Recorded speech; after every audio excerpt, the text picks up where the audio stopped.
Hello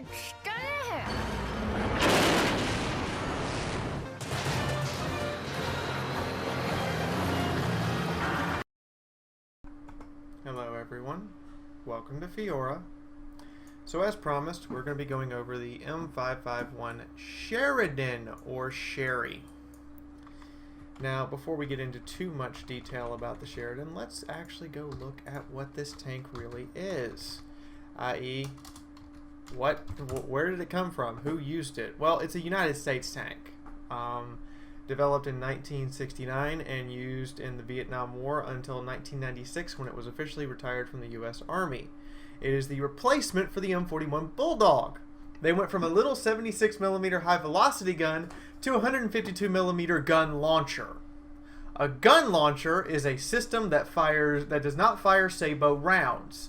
It only fires high-explosive anti-tank, i.e. heat, HE, and missiles. Specifically on this tank, the Shillelagh. Now, in real life, this thing had lots of problems. Here's why.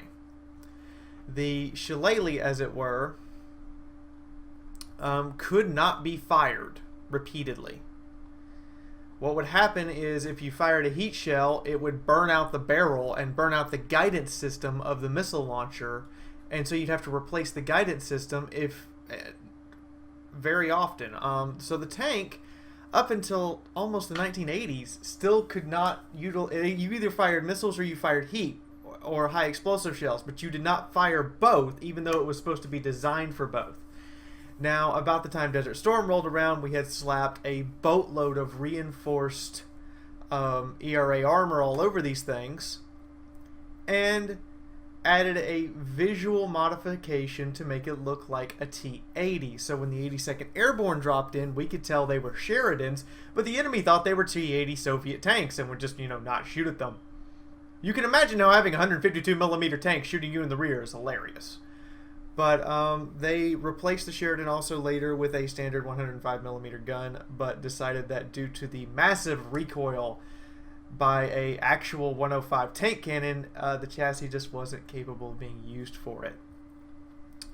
It did see some service in the Australian Army as well, and a little bit of service in the German Army. But other than that, the tank is now pretty much retired. Nobody uses it anymore, and that's because of the impracticality of wielding a 152mm gun on what is technically a light chassis. So, all of this said, what about Armored Warfare's version of the Sheridan? Well, this is very much the T-49 from World of Tanks, with a couple of distinct differences. For a start, you actually have the missile. Right here, the Shillelagh missile. It hits like a truck. It takes 20 seconds to load one of these things. And since it has to be fired out of the main gun just as well as the standard shells do, you can't quickly switch to it. You're either firing missiles or you're firing heat shells or high explosive shells. Now, the high explosive shells in this tank are fun. You can use them in a derp mentality. We're going to see that in some of the PvP gameplay I have for you guys. I actually have 2 PvP videos attached to this for you guys. However, heat is your primary weapon. 316mm of penetration is more than sufficient to penetrate the front of main battle tanks if you shoot them in weak spots. And if you don't have a weak spot as an option, you can simply hurl an HE round, and so long as it doesn't encounter 173mm of armor, it's still going to do 68 points of damage to 336, because this is, to put this in perspective, guys, an M155 Paladin fires 155mm shells. This is 3mm smaller than a Paladin artillery piece gun. Now, defects with the tank. Your armor is aluminum on the hull and steel on the turret. The turret will stop low caliber autocannon rounds because of the excellent sloping. These actual boxes here are actually miniature early versions of ERA. They're not very effective, but they are there. So the turret can stop low caliber autocannon rounds. However, for the most part, between the multiplier and the actual thickness and the fact it's made of aluminum, this tank is going to get shredded. It's very lightweight, it's very compact, and the recoil on it is amazingly harsh, and you will be spotted almost every time you fire because the sheer recoil and size of the gun reduces this this 25% camouflage rating to about 2%. So as soon as you fire, you're spotted. Since there are no other light tank lines at the moment, we are going to compare this to tanks that play very similarly. The BMD-1 is one such vehicle, since it does rely on heat shells as well. The difference here is the Sheridan not only has a higher damage per minute over the BMD, it also has a higher penetration. Well, that's assuming the high explosive round, but it also has a much higher, hits a lot harder, has more hit points, has more armor. It's not, but the BMD-1's armor is of course military aluminum, which is actually better for it. But the armor multiplier comes out to the Sheridan having slightly thicker armor. But again, it's paper thin. It doesn't make that big a difference. The Sheridan's top speed is amazing, but it does take a second to get up to speed. The camouflage is good. The view range on the Sheridan is amazing. And I say this without reservation because this is one of the highest view range AFVs at Tier 4, and the Sheridan is only 2.5 meters behind it. Gun depression is good, not outstanding. Turret traverse is good. Not quite as outstanding as an AFV, but definitely better than most main battle tanks. Reload time is what's going to bite you here. You are going to have to position yourself far enough back that you know you can fire a shot and have time to pull back and reload. The other thing that's going to bite you here is accuracy, 0.2, which in armored warfare is pretty horrifically bad. Your aim circle, even when fully zoomed in, is still pretty big, and shooting on the move is only advised if you're moving slowly or the target's at point blank range. Also, your aim time is pretty horrendous. I know that the BMD-1's aim time is not awesome, but this is still pretty bad for a non-main battle tank. Comparing it to the LAV-300, the LAV-300's heat round, you still hit harder. You still have a higher penetration on your heat round. The LAV-300, however, will out-DPM you all day long because the LAV-300 has like almost a third of your reload. Significantly better armor and survivability than the LAV-300. Better view range, same camouflage rating. I don't understand why this is slightly light green and this is more yellow, but I think that the on the move mobility is, I'm guessing why this is yellow, is because on the move it doesn't have quite as good camouflage as the LAV-300, but it won't outrun the LAV-300 in a flat race. The difference here is this is a tracked vehicle, and because it's tracked, it has much better non-hard surface characteristics, so it does move faster on dirt and mud and through water than the LAV-300 can. And it also has, get this one, better gun depression. Much better gun depression. It's not quite as good as the Starships, and we're also going to compare it to the Starship here in a second. The turret traverse is not as good as the LAV-300, but you have to remember the LAV-300 doesn't technically have a hull traverse because it's a wheeled vehicle, so when you combine turret and hull with this tank, you will spin faster. Again, accuracy is really going to bite you in the butt, and the aim time really sucks. So let's also compare this to the Starship, who we have right here. Now, I'm going to have to go get the Starship's heat round as well, because that's the only way we're truly going to be able to compare these vehicles. So the Starship's heat round has the same penetration, but less actual alpha damage. So that's the first thing to note, is this thing, is they have the same penetration. Ignore this, because this says HE round, this is heat. They have the same penetration of 316 millimeters, but the Sheridan's heat round has 10 more alpha. Hit points wise, obviously the Starship's a main battle tank, it wins, but DPM wise, the Sheridan will beat the tar out of it all day long, factoring in that it has a higher alpha and the reload time is only about 0.12 of a second longer. Now the Starship's gun is more accurate, has better gun depression, has armor, their turret traverses are relatively comparable, and the Starship aims quicker. Again, with the Sheridan, the aim time is what's going to kill you. You're going to have to set up your shots and then take advantage of the light tank not moving very fast, still being very accurate, or you're going to wind up finding yourself sitting still and having to aim and dying for it. So you really have to take advantage of this light tank, no penalty while driving forwards or backwards at low speeds. Its mobility is still excellent though. Now, for equipment on this thing, since you do have a very long aim time, for your firepower slot, I recommend one of two things. Either get something that affects your aim time. I haven't unlocked anything yet, but get the gyroscopic stabilizer or the magnetic actuator, or get something that makes your accuracy even better. Getting a faster reload on this thing isn't going to be the difference between life and death. The maximum reload you could get is 9%. That is, you know, a second and a little bit more. But if you missed, you got almost 13 seconds to think about your miss no matter what you do. So go ahead and get the chrome barrel if you want the extra accuracy, or if you want the quicker aim time, I really suggest the magnetic actuator is your best bet, because it will also increase that already massive alpha damage that you're looking to pack. So chrome barrel or magnetic actuator. Your universal slot, I definitely prefer the hull reinforcement just to give this thing a little bit more survivability. It is, however, optional to equip the intercom system or the augmented optics, since you already have the second best view range at tier 4 anyway, besides a sitting still swing fire. This can really help you for your universal slot up here. But if you want to take the crew or the hull, I like the hull reinforcement just because I find myself a lot of the time at point blank range, and those extra hit points keep me alive. For commanders, I recommend Washington, flat out. Her blending in ability combined with hidden gunner means that you're going to be looking at about a 30% camouflage rating, which cutting 30% off somebody's view range to see you in this tank is amazingly good, because it means you're going to shoot before you're seen.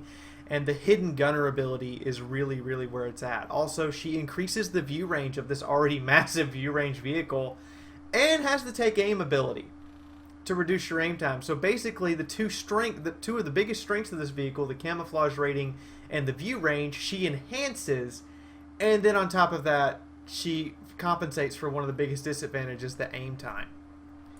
As far as your crew is concerned, your first skill, I recommend Smooth Ride to increase the capabilities of the light tank's special ability of being able to fire on the move.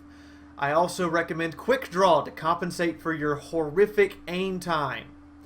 And I don't necessarily recommend, actually don't recommend Rapid Fire, because I found it's not the best in the world. Instead, I recommend Explosive Shells, because you're firing heat anyway, which has a higher than average module damage, and now you're increasing the module damage you're doing, meaning when you do hit something, you're going to break it. So that is something to take into account. If you want to rely more on the missiles, which I'm a little opposed to, you can switch your commander to Rashid and use his missile abilities if you want to rely more on the missiles. But since you have a 20-second reload with those missiles, you might want to reconsider.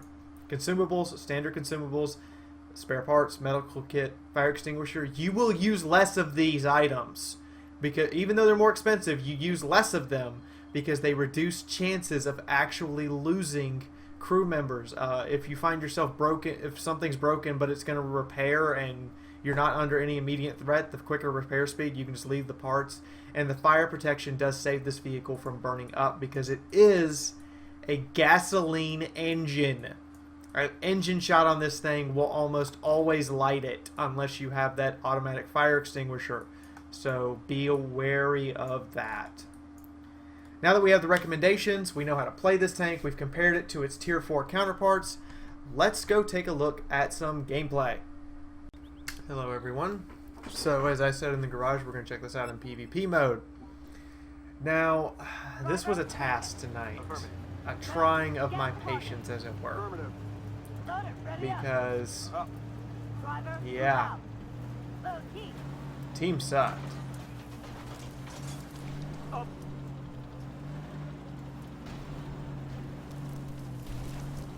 And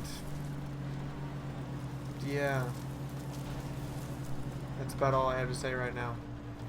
Teams sucked.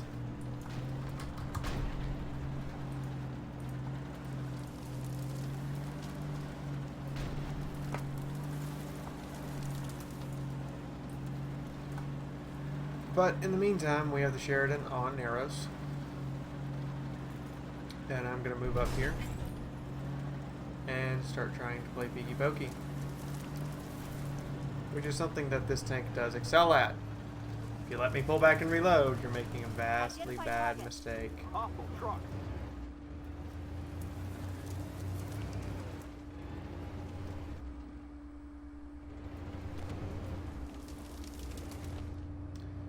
And I'm trying to get a shot off without being spotted, but this hill configuration is not cooperating at all. On top of that, spotting those two tanks, I suspect there's more behind them, which means that we only have two tanks over here. We're overmatched. Identify. Hostile tank. Do get a light on the OF-40. I do have a clear line of sight, but no actual shot. Thankfully, nobody saw me do that.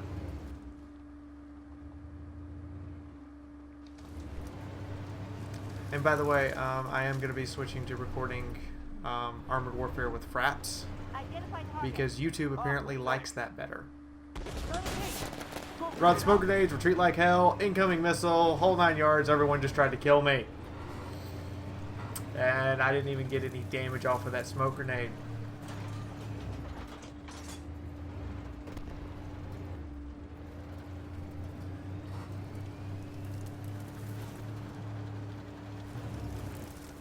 Incoming driver, move! Artie. Seriously?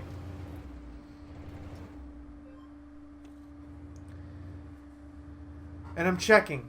I'm checking cautiously because I know now that it's just me and the LAB 300. No help. And I count 5 tanks back there. If I include the person who fired the missile and I don't know where they are. Identify target. Hostile tank.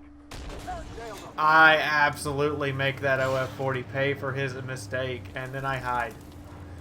I hide hard.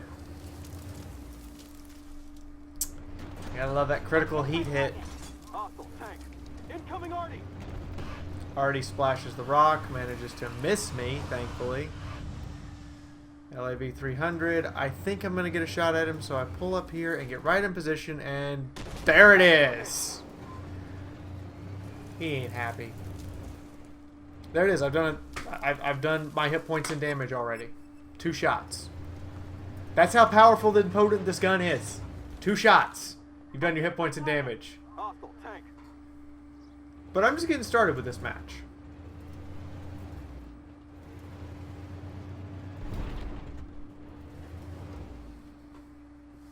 Identify.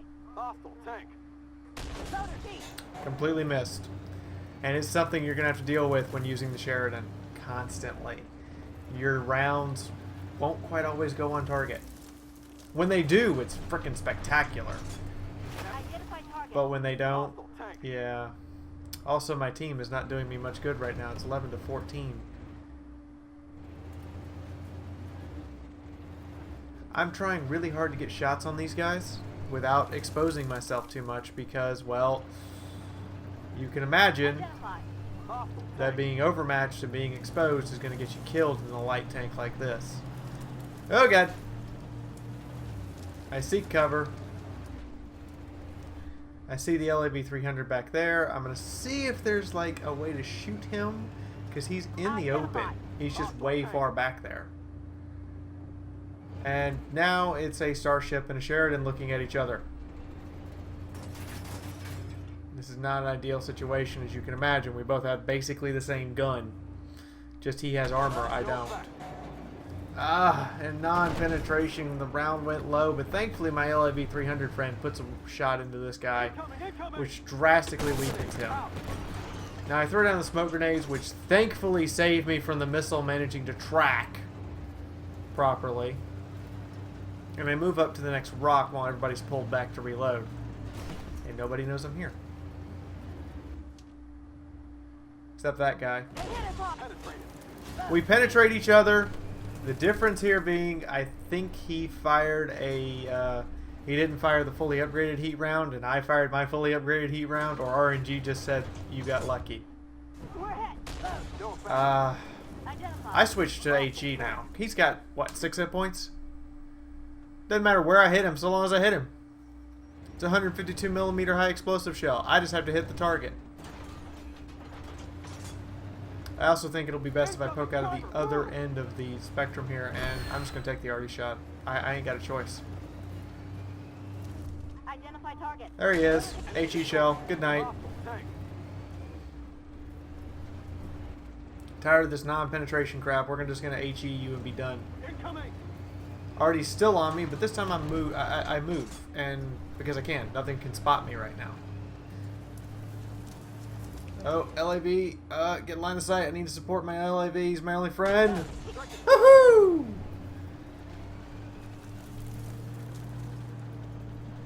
Surprise sniper shot kill. Now you notice I haven't used any of the missiles, and that's because this tank is not. A lot of the time, it's just not conducive to using missiles.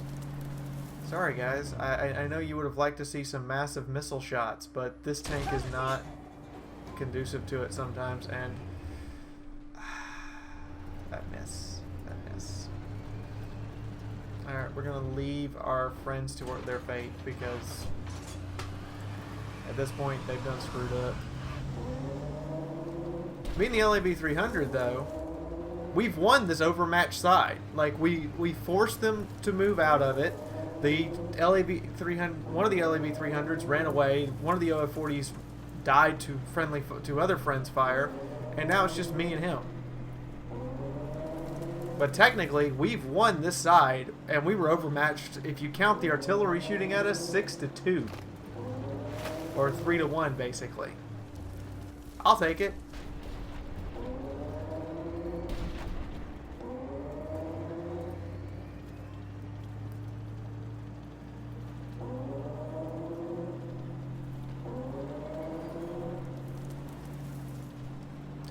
But yeah, hopefully YouTube cooperates with this video. If it doesn't, then I'll start uploading him for apps.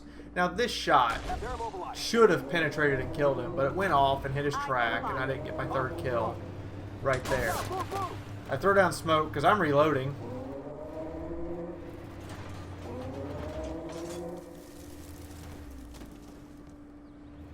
Identify target. Hostile tank. No. Destroyed.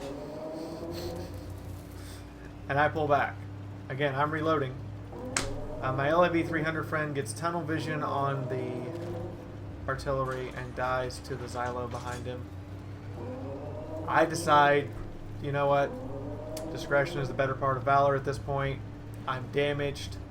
I will be outspotted by those tank destroyers because they have superior camouflage ratings. Not because they have superior view ranges. We showed I have the better view range, but they have the better camo ratings. So if they're waiting for me, they will outspot me. So I move up to here, get in position, and then my gun isn't aimed when this guy comes around the corner, and the round goes completely awry. But he also ricocheted me. That happened. Just bounce. This is sadly a defeat. One of the primary ways in which the Sheridan succeeds or fails is having a good AFV. I highly recommend that if you want to take 2 Sheridans and a Tier 4 AFV, that is a near unstoppable platoon if that Tier 4 AFV is a good scout.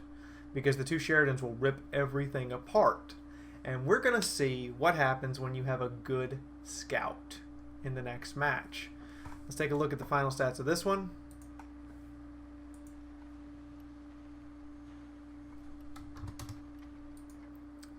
And as you can see, I did a lot of damage. I did almost twice my HP in damage. The LAV 300 with me did a lot of damage, and then the rest of our team kind of whiffed. Their LAV 300 also helped carry them. But yeah, tonight was rough. I had to run 8 matches to get 2 good ones out of the Sheridan because, well, I'd get 3 or 4 kills and then everybody would be dead. But moving on, we're going to go look at the other Sheridan match and see what happens when you have good AFVs helping you. So, as promised, we're now on River Point. Bob, please learn what a flare is, Bob. Seriously, one day I want to see you launch a flare. It would be nice. Apparently, I have a fan in the match. And we're going to get out of here. We're going to get moving. I'm in a lighter vehicle. I like going to the 1-2 line because the lighter vehicles have plenty of room to maneuver and snipe and scout. And, oh yeah, by the way, the Sheridan suspension is awesome. All that falling, no damage.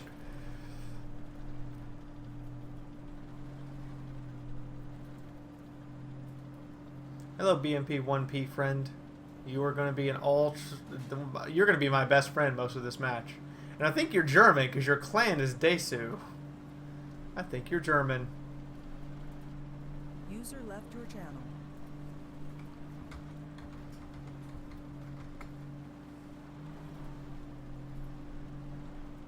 So I pull up here. And I realize, oh, my BMD1 is a coward.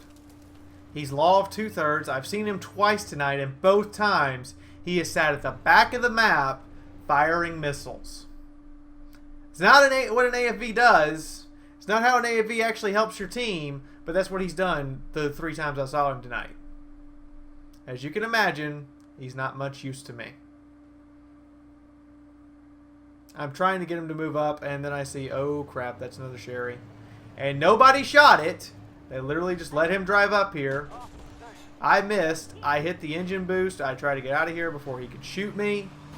And he tears 500 hit points out of me because my team apparently can't hit him for some stupid reason.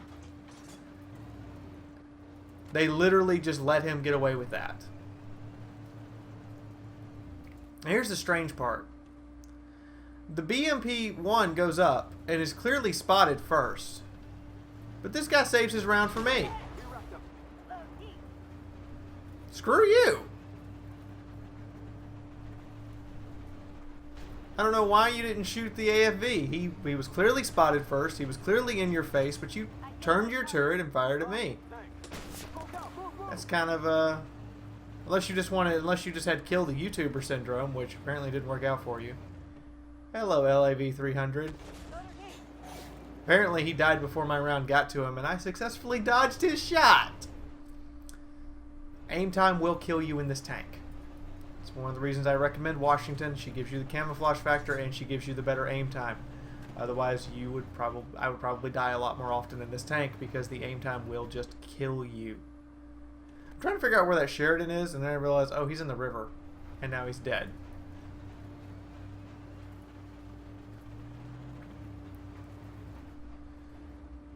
Now, BMP-1s, they pack a punch, a 400 damage point punch, so I wasn't about to go over first at that with 300 hit points. And right about now, I'm playing very conservatively because that one Sheridan who nobody shot, who the people behind me were in no position to engage, wrecked me, basically. If not for my little BMP-1 friend, and again, I really advise people platoon up with an AFV.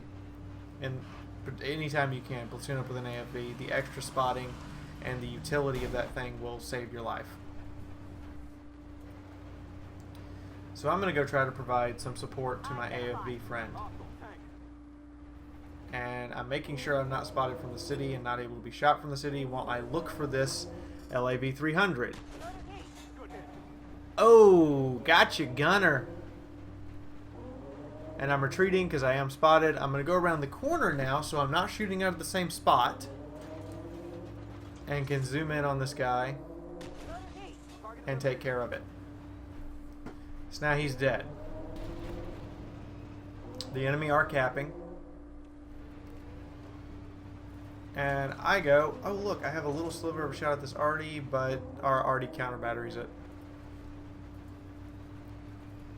My engine boost is almost recharged. I've got 2 more smoke grenades, and we now know there's a swing fire who is camping the red line. Now my BMP friend pings it to try to let me know where he thinks he was shot from. I slam on the gas. I throw smoke grenades where we thought he was, but apparently not.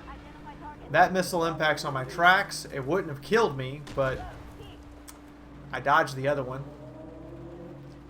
Yeah, I'm dodging missiles. I throw down smoke to make sure my final approach is concealed, and I can get up here without this swing fire seeing me. I auto-aim him, fire the shot, blow his track, so now he's stuck there. Now here is something important. This swing fire could come over and double missile me, and I would die. But he's scared that I would also be able to shoot him and get away. Which lets me do this. There's that massive reset. And I still have shots on these guys.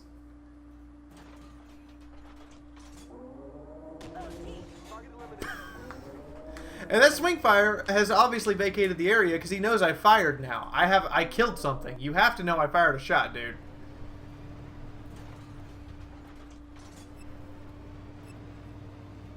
But he's obviously relocated because he's not there anymore.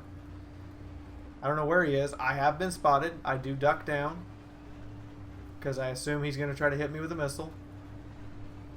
And now I have to rely on these guys. Which Law of Two-Thirds so far has proven not the most effective AFV player. No offense, dude. I mean, this is the waiting game right now. I can't move out because there is a swing fire who will easily outspot me and kill me.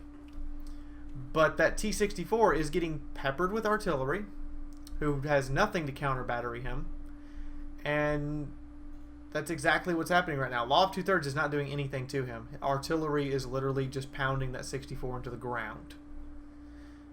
And we do have an AFK. If you look up, he's disconnected T-64.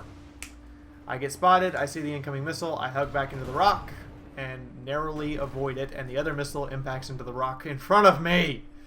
But I now know he fired from right there.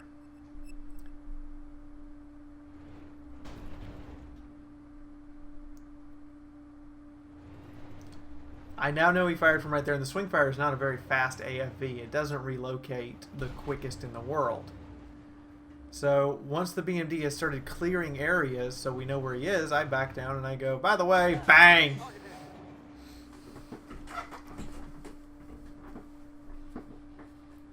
Absolutely smashed. So that is the Sheridan. These are the techniques you need to use to play it. You have to be fast, agile, and aware, very hyper aware of your surroundings. But let's take a look at the final stats of this match, and that'll wrap up this review of the M551 Sheridan. And again, I'm going to be recording with fraps from now on. These are recorded with OBS, but I did a check with YouTube and found that when I record with fraps, it is better quality. YouTube isn't messing up the quality of the video anymore, so I'm going to be recording with fraps from now on. But I did twice my hit points and damage. Only took 7 shots to do it. I got 3 kills, and that's pretty much how you play the Sheridan. I hope you guys have enjoyed. I really advise platooning with another Sheridan and a AFV or a pair of AFVs, and you be the fire support tank. That makes a really good system. I'm showing you guys also right now that I played the Sheridan repeatedly tonight. I had battles with losses with 60 and 70,000 credit gains, and still lost. The teams were horrible tonight. But anyway, that's everything. I hope you guys enjoyed. If you did, please hit the like and share button. If you would like to see more, hit the subscribe button. If you would like to leave a comment and let me know what you think, please go ahead. I will totally answer most anything, and I appreciate your comments, and I will reply to all of them. I'm a little OCD about it like that. If you want to support the channel, you can click on the ad at the end of the video, or you can click on the Patreon page and donate $1. Lastly, if you want to see the last Armored Warfare video, it's the OF40 review, and it's right there. So in the meantime, this is Fiaura officially signing up for right now, and I will see you guys in the next video. Bye-bye, guys.